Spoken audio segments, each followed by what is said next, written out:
ನೋಡಿದ್ರಾ ಎಂಥ ಡ್ಯಾನ್ಸರ್ಸ್ಗಳ ಮಧ್ಯೆ ನಮ್ಮನ್ನು ಸುಮ್ಮನೆ ಆ ಥರ ಎಲ್ಲ ಏನಿಲ್ಲ. ಅಪ್ಪ ಅಲ್ವಾ ಕಣ್ಣೀರಲ್ಲಿ ಅವ್ರು ಹಿಂಡಿದ್ರೆ ಒಂದು ನಿಮಿಷ ಇನ್ನೊಂದ್ಸಲ ಆ ಡೈಲಾಗ್ ಹಂಗೆ ಕಣ್ಣೀರಲ್ಲಿ ಹಿಂಡ್ಬಿಟ್ಟು ಅಯ್ಯೋ ದೇವ್ರೇ ನಾವೆಲ್ಲ ಏನು ಕಾಣೋದಿಲ್ಲ ಪಕ್ಕದಲ್ಲಿ. ಶ್ರುತಿ ಮೇಡಮ್ ಕಣ್ಣೀರಲ್ಲ ಹಿಂಡ್ಬಿಟ್ಟು ತಿಂದ್ಬಿಟ್ಟು ಮಾಡ್ತಾರತ್ತೆ. ಈಗ ನೀವ್ ಹೇಳಿ ಇವ್ರು ಫೈಟ್ ಅಲ್ಲಿ ಅವ್ರ ಪಕ್ಕದಲ್ಲಿರೋರ್ನೆಲ್ಲ ಹೊಡೆದಾಕ್ಬಿಟ್ಟು ಪೀಸ್ ಮಾಡ್ಬಿಡ್ತಾರೆ.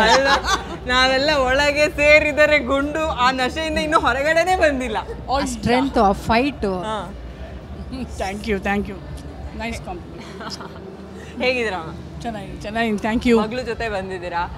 ಈ ವರ್ಷ ಅವ್ರ ಸಿನಿಮಾ ಅಂತೂ ಸಿಕ್ಕಾಬಟ್ಟೆ ಜನ ಹೊಸದಾಗಿ ಯಾರೋ ಕಲಾವಿದೆ ಅಥವಾ ಕಲಾವಿದರ ಕುಟುಂಬದಿಂದ ಯಾರು ಬರ್ತಾ ಇದ್ದಾರೆ ಅಂದರೆ ಎಕ್ಸ್ಪೆಕ್ಟೇಷನ್ ಭಾರ ಅಲ್ಲೇ ಶುರುವಾಗಿರುತ್ತೆ. ಬಟ್ ಅವ್ರನ್ನ ಜನ ಒಪ್ಕೊಂಡಂಥ ರೀತಿ ಅದರಲ್ಲಿ ಅವರಿಗೂ ಕ್ರೆಡಿಟು ಮೇಜರ್ ಅವ್ರಿಗೆ ಹೋಗ್ಬೇಕು ಪಾಲು. ಯಾಕಂದರೆ ಅಷ್ಟು ಅದ್ಭುತವಾಗಿ ಅವ್ರು ಪ್ರಿಪೇರ್ ಆಗಿದ್ದಾರೆ ಅನ್ನೋದು ಗೊತ್ತಾಗ್ತಾ ಇತ್ತು.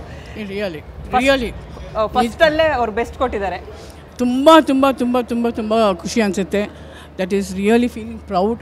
ಯಾಕಂದರೆ ಒಂದು ಮಗಳು ಫಸ್ಟ್ ಟೈಮ್ ಸ್ಟೆಪ್ ಹಾಕುವ she is coming into the films ಅಂದ ತಕ್ಷಣ ನಮ್ಗೊಂದು ಭಯ ಇರುತ್ತೆ. But she proved it that she has done a very good job and she made me lot of proud to be like ಈ ಅದು ಅವಾರ್ಡುಗಳು ಸಿಗ್ತಾ ಇದೆ ಅಂದರೆ it is like no words. So ಅದಕ್ಕಿಂತ ಒಂದು ತಾಯಿಗೆ ಇನ್ನೇನು ಬೇಕು.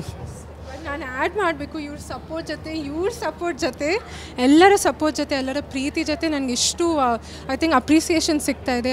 ಜನರು ಅಷ್ಟು ವೆಲ್ಕಮಿಂಗ್ ಆಗಿದ್ರು audience. So everything goes to you. Thank you so much. ಅದಕ್ಕೆ ನಂದೊಂದು ಪ್ರಶ್ನೆ, ಅಮ್ಮಂದು ಬೆಸ್ಟ್ ಕಾಂಪ್ಲಿಮೆಂಟು ಏನಾದರೂ ರೂಡ್ ಅನ್ನೋದಕ್ಕಿಂತ ಖಡಕ್ಕಾಗಿ ಫೀಡ್ಬ್ಯಾಕ್? ಖಡಕ್ ಅಂತ ಏನಿಲ್ಲ, ಅವ್ರು ತುಂಬ ಸ್ವೀಟಾಗಿರ್ತಾರೆ. ಬಟ್ ಅಫ್ಕೋರ್ಸ್ ಅಂದರೆ ಆ ನಾಚಿಕೆ ಬಿಟ್ಬಿಡು ಕಾನ್ಫಿಡೆಂಟಾಗಿ ಮಾಡು, ಅದೇ ರಿಪೀಟೆಡ್ ಸ್ವಲ್ಪ. But it's okay, enjoy the work.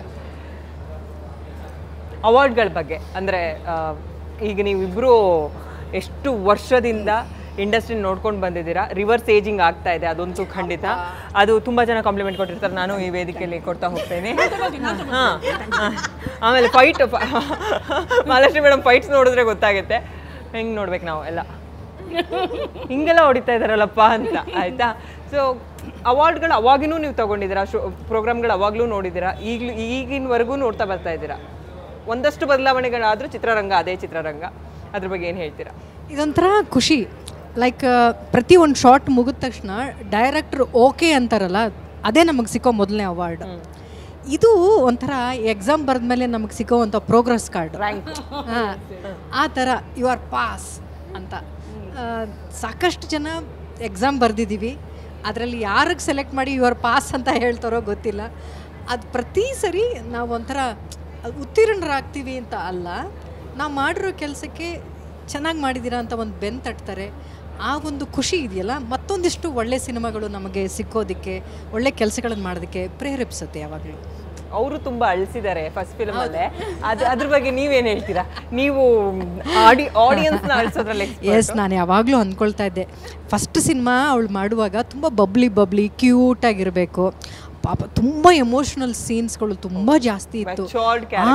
ಪಾಪ ಗ್ಲಿಸರಿನ್ ಹಾಕೊಂಡು ಅಳೋದೇನು, ಇಷ್ಟುದ್ದ ಡೈಲಾಗ್ ಹೇಳೋದೇನು, ಅದೆಲ್ಲ ಪಾಪ she took it very well. ತುಂಬ ಚೆನ್ನಾಗಿ ಮಾಡಿದ್ಲು, ಹೋಮ್ವರ್ಕ್ ತುಂಬ ಚೆನ್ನಾಗಿ ಮಾಡ್ಕೊಂಡು ಬಂದಿದ್ಲು. ಮೊದಲನೇ ಸಿನಿಮಾ ಡೆಡಿಕೇಶನ್ ತುಂಬ ಚೆನ್ನಾಗಿತ್ತು. ಸೊ ಕನ್ನಡದ ಅಷ್ಟುದ್ದುದ್ದ ಡೈಲಾಗ್ಗಳನ್ನ ಬಾಯ್ ಹಾರ್ಟ್ ಮಾಡಿಕೊಂಡು ತುಂಬ ಚೆನ್ನಾಗಿ ಹೇಳ್ತು ಹುಡುಗಿ. ಹಳ್ಳಿ ಹುಡುಗಿ ಗೆಟಪ್ನಲ್ಲಿ ತುಂಬ ಚೆನ್ನಾಗಿ ಕಾಣ್ತಾ ಇದ್ದೆ. ಅವಳು ಇಷ್ಟು ವರ್ಕ್ ಮಾಡಿ ಎಷ್ಟು ಮಾಡಿದ್ರು, ಪಕ್ಕದಲ್ಲಿರೋ ಕೋ ಸ್ಟಾರ್ಸ್ ಇದ್ದಾರಲ್ಲ, ಲೈಕ್ ಶ್ರುತಿ ಅವರಾಗಲಿ, ಅವರೆಲ್ಲರೂ ಸಪೋರ್ಟ್ ಇದಲ್ಲ, ಅವರೆಲ್ಲರದು that is it is ultimate. ಇಲ್ಲಿ ಮ್ಯೂಚುವಲ್ ಅಪ್ರಿಸಿಯೇಷನ್ನು, ಒಬ್ರನ್ನೊಬ್ರು ಹೋಗ್ಲೋದು ಇರಬೇಕಲ್ಲ. ಈ ಎಕ್ಸಾಂಪಲ್ಲು ನಾವು ಸೆಟ್ ಮಾಡ್ಕೋಬೇಕು, ಈಗಿನವ್ರು ಸೆಟ್ ಮಾಡ್ಕೋಬೇಕು. ಇಲ್ಲಿ ಈ ಸ್ಟೇಜ್ ಮೇಲೆ ನಮ್ಗೆ ಎಷ್ಟು ಚೆನ್ನಾಗಿ ಕಾಣ್ತದೆ, ಒಬ್ರನ್ನೊಬ್ರು ಸಪೋರ್ಟ್ ಮಾಡ್ಕೊಂಡು ಬೆಳಿಬೇಕು ಅನ್ನೋದು. Thank you so much. ನಿಮ್ಮಿಂದ ಇನ್ನಷ್ಟು ಒಳ್ಳೊಳ್ಳೆ ಪ್ರಾಜೆಕ್ಟ್ಗಳು ನಾವು ಎಕ್ಸ್ಪೆಕ್ಟ್ ಮಾಡ್ತಾ ಇದ್ದೀವಿ. ಅವರಿಂದನೂ ಬರಲಿ, ನಿಮ್ಮಿಂದನೂ ಬರಲಿ. ಒಟ್ಟಾರೆ ಚಿತ್ರರಂಗದಲ್ಲಿ ಹೆಚ್ಚು ಸಿನಿಮಾಗಳು ಬರಲಿ. Okay, thank you.